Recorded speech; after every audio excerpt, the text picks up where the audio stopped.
मौलिक अधिकार पढ़ाएंगे। क्या पढ़ाएंगे बेटा? जिनको अंग्रेजी में फंडामेंटल राइट्स बोलते हैं। क्या बोलते हैं बेटा? फंडामेंट्स। यहाँ कितने बच्चे यहाँ पे मौजूद हैं तो ये जानते हैं कि आखिर मौलिक अधिकार क्या होते हैं। यानी मौलिक अधिकार वो अधिकार होते हैं जो तो ना तो तुम्हारी कोई गवर्नमेंट, क्या यानी ना तो कोई गवर्नमेंट छीन सकती है, ना तुम्हारा कोई पड़ोसी छीन सकता है।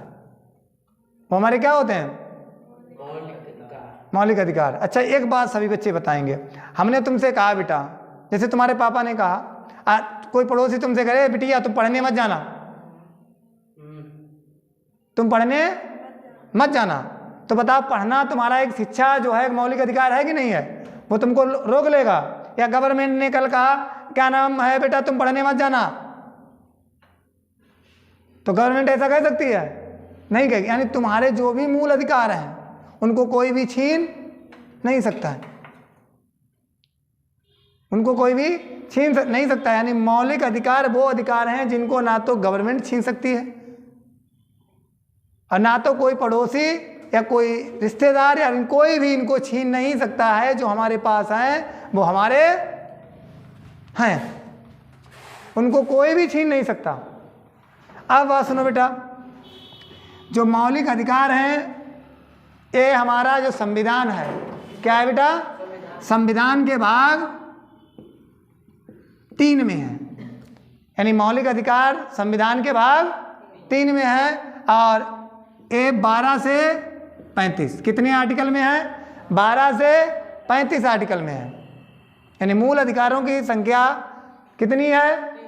मूल अधिकार यानी मौलिक, सॉरी बेटा, मौलिक जो अधिकार हैं बेटा उनकी जो संख्या पहले जब हमारा संविधान बना हुआ था, संविधान बना था, कब पूर्ण लागू हुआ था बेटा? 26 जनवरी 1950 को लागू हुआ था। तब संविधान में हमारे कितने मौलिक अधिकार थे? कितने मौलिक अधिकार थे? 7 बेटा मौलिक अधिकार थे। अब वर्तमान में संख्या कितनी है? वर्तमान में कितनी संख्या है? इसमें एक संपत्ति का अधिकार था। कौन सा बेटा? संपत्ति का अधिकार था। वो पहले क्या था? मूल अधिकार था। क्या था? और वो आर्टिकल 31 में था। किसमें था? अब इसको हटा दिया गया। 44वां संशोधन हुआ है 1978 में। एक हमारा संपत्ति का अधिकार था, ये भी हमारा पहला मौलिक अधिकार था, लेकिन ये हमारा संविधान में संशोधन हुआ बेटा 44वां 1978 में, उसके तहत इसको हटा दिया गया। अब जो संपत्ति का अधिकार है एक कानूनी अधिकार हो गया है। क्या हो गया है? अब ये संपत्ति का अधिकार बेटा 300 का में है। आर्टिकल किस में है? क्लियर हुआ? यानी अब किस में है? अब बात सुनो बेटा, इसी मौलिक अधिकार को मैग्ना कार्टा भी कहा गया। क्या कहा गया? मैग्ना कार्टा किसको कहा जाता है बेटा? मौलिक, यानी मौलिक अधिकार को क्या कहा गया? मैग्ना कार्टा कहा गया। अब ये मैग्ना कार्टा सर क्या है? ये फ्रांसीसी भाषा है। कौन सी भाषा बेटा? ये फ्रांसीसी भाषा है। लेकिन जो मैग्ना कार्टा शब्द है ये कहाँ से लिया गया था? इंग्लैंड से 1215 में लिया गया था। यानी जो हमारा मैग्ना कार्टा शब्द है वो फ्रांसीसी भाषा का है, लेकिन ये कहाँ से लिया गया था? इंग्लैंड से लिया गया था। कहाँ से लिया गया था बेटा? इंग्लैंड से लिया गया था। इंग्लैंड से लिया गया बेटा, समझ गए? अब बात आती है यहाँ पर। अब जैसे कुछ हमारे तुमको स्वतंत्रता का अधिकार है, जैसे समानता का अधिकार है, स्वतंत्रता का अधिकार है, शोषण के विरुद्ध अधिकार है। यानी कितने अधिकार तुम्हारे? 6 अधिकार है। वर्तमान में कितने हैं? जैसे तुम्हें स्वतंत्रता का अधिकार है तो स्वतंत्रता का अधिकार में तुम्हें बात करने का अधिकार है, बात करने का। और तुम बात करते करने तुम्हें कहते हमें तो स्वतंत्रता का बात करने की स्वतंत्रता है, मेरे को बात करने की स्वतंत्रता है। तुम हमारे राष्ट्रीय का, हमारे प्रधानमंत्री को गाली देने लगो, हमारे राष्ट्रपति पे अभद्र टिप्पणी करने लगो, तो ऐसा नहीं करना है, ऐसा नहीं करना है। उसका अल्पीकरण कर दिया गया है। ठीक है बेटा? अब बात सुनो, अब उन्होंने क्या मौलिक अधिकार का संशोधन हो सकता है? यानी क्या मौलिक अधिकारों का संशोधन हो सकता है? हाँ सर हो सकता है। हाँ सर, किस आर्टिकल के तहत? 368 के तहत। यानी एक हमारा आर्टिकल है 368, उसके तहत यानी संविधान में मौलिक अधिकारों का क्या हो सकता है बेटा? संशोधन हो सकता है। कौन सा आर्टिकल है बेटा? 368 के तहत, यानी मौलिक अधिकार में संशोधन हो सकता है। लेकिन बात यहाँ पे थी, लेकिन 368 एक हमारे एक वाद है गोकुलनाथवाद, उन्होंने ये कहा था कि 368 के तहत मौलिक अधिकार में संशोधन हम नहीं कर सकते। लेकिन कहानी तब तक क्या आ गई, एक हमारा 24वां और 25वां संविधान संशोधन हुआ। क्या हुआ बेटा? संविधान संशोधन हुआ, उसमें यह कह दिया गया कि 368 के तहत मौलिक अधिकारों में संशोधन हो सकता है। अच्छा, मौलिक अधिकार तुम्हारे छीने, हमने कहा ना तो राज्य छीन सकता है, ना गवर्नमेंट छीन सकती है, ना पड़ोसी छीन सकता है, ना कोई छीन सकता है। हाँ, एक समय आपके मौलिक अधिकार छीन जाएंगे जब हमारे देश पर क्या होगा बेटा? हमारे देश पर कोई आपातकालीन स्थिति हो। क्या हो? जैसे हमारे भारत देश पे चीन चढ़ाई कर रहा हो और तुम अपने हक मांग रहे हो राष्ट्रपति से, क्या कर रहे हो? हमें नौकरी दो, हमें नौकरी चाहिए, क्लियर करो। तो उस समय तुम्हारी नौकरी लेना तुम्हारा मूल अधिकार है, लेकिन क्या हो गया? उस समय राष्ट्रपति तुम्हारे मौलिक अधिकारों को निलंबित कर देगा। राष्ट्रपति तुम्हारे मौलिक अधिकारों को निलंबित कब कर सकता है? जब कोई राष्ट्र पर आपत्ति या विपत्ति पड़ी हो तब। क्लियर? किस आर्टिकल के तहत? 24-25। अब बात आती है, अब बात बेटा यहाँ पे समझ लो। और इसका निलंबित कौन सा कर सकता है? इसको राष्ट्रपति। यानी इसको कौन निलंबित कर सकता है बेटा? यानी हमारे मौलिक अधिकार को कौन निलंबित कर सकता है? राष्ट्रपति निलंबित कर सकता है। अब इसको एक बात और आती, प्रतिबंधित कौन कर सकता है? प्रतिबंधित।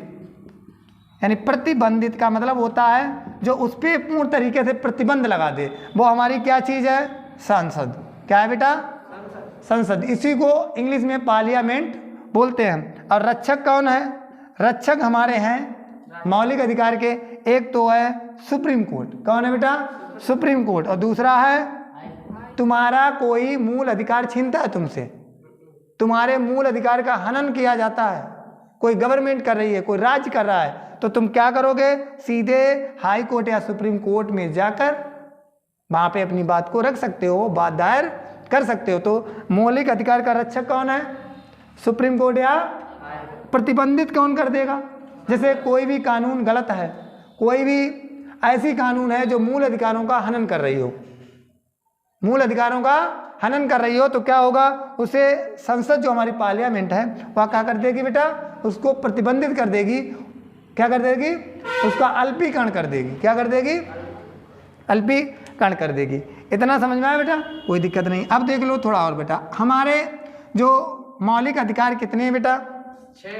6। हम मौलिक अधिकार जो बेटा कितने हैं हमने बताए थे? पहला हमारा समानता का अधिकार है। कौन सा है बेटा? समानता का, जो हमारा कहाँ से कहाँ तक चला है बेटा? ये हमारा 14 से 18 चला है। दूसरा हमारा है बेटा स्वतंत्रता का अधिकार, ये हमारा कहाँ से कहाँ तक है बेटा? 19 से 22। और 3 नंबर क्या है बेटा? शोषण के विरुद्ध अधिकार, ये कहाँ तक है बेटा? ये 23 से 24। और 4 नंबर है बेटा, 4 नंबर जो हमारा बेटा बताया गया धर्म की स्वतंत्रता का अधिकार। 4 नंबर है धर्म की स्वतंत्रता का अधिकार। ये हमारा आर्टिकल बेटा कहाँ में है? 25 से 28। कहाँ तक है बेटा? 25 से 28 है। और संस्कृत और शिक्षा संबंधी क्या बेटा? संस्कृत और शिक्षा संबंधी अधिकार जो बेटा कहाँ है? ये 29 से 30 है। क्या बेटा? 29 से 30 और 6 जो हमारा अधिकार है संवैधानिक का अधिकार। क्या है बेटा? संवैधानिक अधिकार जो हमारा बेटा कहाँ है?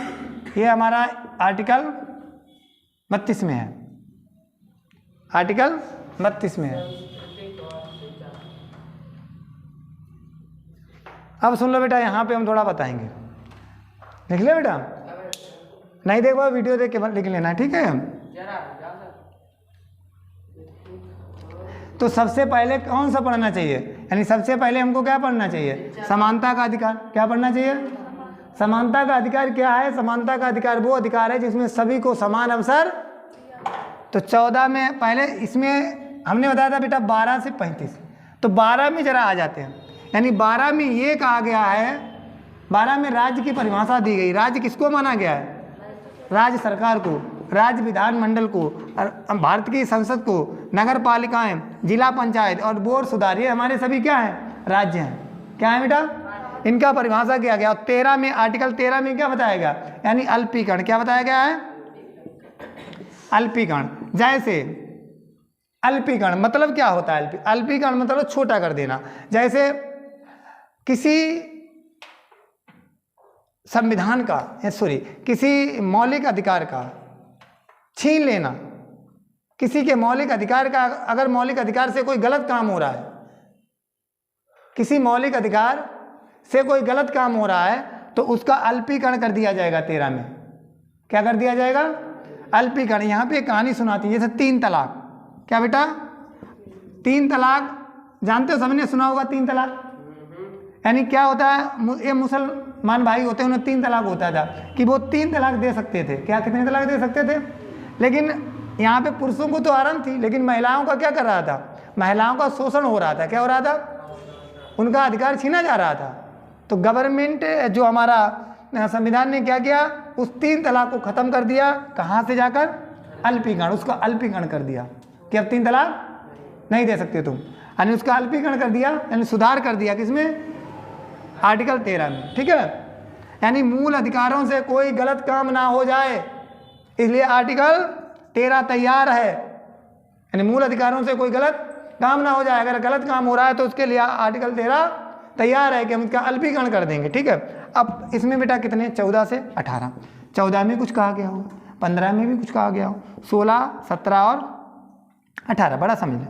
14 में सबको समान अवसर दिया जाएगा। 14 में सबको समान अवसर दिया जाएगा। 15 में बेटा लिंग, जाति, धर्म, क्या कहा? लिंग, जाति, धर्म और वंश और स्थान के बारे में भेदभाव नहीं किया जाएगा। भेदभाव ये हमारा संविधान बताता है, आर्टिकल 15। यानी लड़की हो उसको भी समान अवसर, लड़का हो उसको भी समान अवसर। जाति का मतलब कोई ठाकुर है, कोई ब्राह्मण है, कोई यादव है, इनसे कोई मतलब लेना नहीं, सबको समान अवसर मिलेगा। धर्म, कोई हिंदू है, मुस्लिम है, इनसे कोई लेना देना नहीं है। यानी संविधान हम ये कहता है कि सबको समान अवसर मिलना चाहिए। लेकिन इसमें मतभेद हो रहा है कि कौन कर रहा है बेटा? हमारा राज्य कर सकता है, जैसे लिंग के आधार पर। अब लिंग क्या है? जैसे कोई लड़की है, बॉय, जैसे लड़की है, क्या बेटा? गर्ल है, उसको आर्मी में नौकरी नहीं मिलती, क्योंकि राज्य कहता है कि जो लड़की होती है उसका थोड़ा पावर जो होता है, कैपेसिटी होती है उसकी कम होती है, और वहाँ पे कैपेसिटी की ज़्यादा क्षमता है बॉर्डर पे, तो वहाँ पे लड़कियों को सिलेक्ट नहीं किया। एक इसका रूल है, हमारे राज्य का है कि राज्य वहाँ पे लड़कियों को बॉर्डर पे नहीं लगा सकते। तो लिंग के आधार पर मतभेद हुआ। लड़कियाँ नहीं कहेंगे कि हमको आर्मी में क्यों नहीं लगाते भाई, हम भी आर्मी में लगेंगे। लेकिन अब आ जाओ जात, हाँ, जात के आधार पर भी भेदभाव हो रहा है, जैसे आरक्षण। लेकिन हम नहीं कहेंगे जात के आधार पर। जैसे ओबीसी को आरक्षण है, एससी को आरक्षण है, लेकिन जनरल वालों को आरक्षण। लेकिन भैया वो तो बात सब ठीक है, कोई बात नहीं। जैसे कोई मान लिया गवर्नमेंट ये सोचती है कि आप जनरल वाले ऊपर तो उठ ही गए, अब ओबीसी वालों को भी उठने दो, इसलिए हम उनको क्या दे रहे हैं। लेकिन ये कौन कर सकता है? सिर्फ राज्य कर सकता है, लेकिन तुम और नहीं करते। अब आ जाता है 16 में क्या है? आर्टिकल 16 में क्या है? किसी बच्चे को पता है कि आर्टिकल 16 में क्या है? लोक नियोजन है। क्या बेटा? लोक नियोजन ये कहा गया है कि लोक की जो भी नियोजन होगा, यानी जो भी सरकारी नौकरी होगी उनमें समान सबको अवसर दिया जाएगा, असमान किसी को छोड़ा नहीं जाएगा। लेकिन यहाँ पे थोड़ा और स्थान के बारे में भी होता है। जैसे असम को ले लो, असम है, असम की जब जैसे अब हमारे यहाँ का कोई लड़का है आर्मी में जा रहा है तो उसका पूरी हाइट लेंगे फुल, लेकिन उसकी हाइट में छूट है। अरे मान लिया तो स्थान के बारे में मतभेद हो रहा है, लेकिन ये कौन कर रहा है? राज्य कर रहा है। कौन कर रहा है? ये राज्य को पावर है कि वो इनमें अपने अकॉर्डिंग डाल सकता है। ठीक है बेटा। अब लोक नियोजन अब 16 में क्या कहा गया है कि सबको नौकरियों में समान अवसर मिलेगा। अब बात आती है इसमें छुआछूत का अंत है। छुआछूत का अंत, यानी छुआछूत का अंत कहाँ किया गया है? आर्टिकल 17 में। और बताया गया है आर्टिकल 17 में कि कोई भी छुआछूत नहीं मनाएगा। क्या नहीं मनाएगा? हाँ, यहाँ पे भी अपवाद है। अगर किसी को बीमारी है, क्या बेटा, जैसे अभी कोरोना चल रहा था तो तुम जिसको रोने वाला किसी को छूना चाहता है तो उसको आप नहीं छूने देंगे, क्योंकि उसको क्या है? बीमारी है। ऐसे नहीं कहेंगे हट तू लठी राज का बाहर निकल, हम नहीं बैठने देंगे, तो तू मेरे को नहीं छू सकता। तो ऐसा कहोगे तो हरिजन एक्ट लग जाएगी। समझ? अरे बताया, इसलिए हरिजन एक्ट चली थी ना, तो इसलिए छुआछूत का अंत कर दिया गया है। लेकिन हाँ, बीमारी में आप छुआछूत को मना सकते हैं। अब आती है उपाधियों का अंत। क्या बेटा? 18 में क्या है? यानी उपाधियों का अंत कर दिया। जब हमारे यहाँ अंग्रेज शासक था तब क्या था? अंग्रेज जो शासक थे उन्होंने किसी को राय बहादुर बना दिया, किसी को शेर बहादुर बना दिया, किसी को कुछ बहादुर बना दिया, यानी राय बहादुर फलाने सिंह, शेर बहादुर फलाने सिंह। तो अपने नाम के आगे उपनाम में, क्या बेटा, उपनाम यानी सरनाम में ऐसा यूज नहीं कर सकते, राय बहादुर, फलाने बहादुर। इसका अंत कर दिया गया। लेकिन दो चीज़ों को छोड़कर, एक तो शिक्षा को छोड़कर, एक रक्षा, एक शिक्षा और रैंक, दो पे ध्यान देंगे। शिक्षा में अगर किसी को उपाधि है तो वो अपने नाम के आगे लगा सकता है। जैसे डॉक्टर है ना, इंजीनियर है doctor Anoop Singh, doctor engineer ए वाला ना, यानी शिक्षा और रैंक को। जैसे रैंक किसी की है, जैसे CDS है, कोई CDS है, CDS विपिन रावत, जो हमारे भगवान को है ना, उनको आत्मा को शांति दो, हो गया है, तो CDS ऐसे कह सकते हैं। सिर्फ रैंक का मतलब होता है। और शिक्षा को छोड़कर आप अपने नाम के आधार, शेर बहादुर, अगर आपको पद्म भूषण मिल गया तो तुम लिखोगे पद्म भूषण फलाने सिंह, ऐसा थोड़ी लिखोगे। यानी पद्म भूषण फलाने सिंह, राय बहादुर फलाने सिंह, शेर बहादुर फलाने सिंह, तो ऐसा लिखना।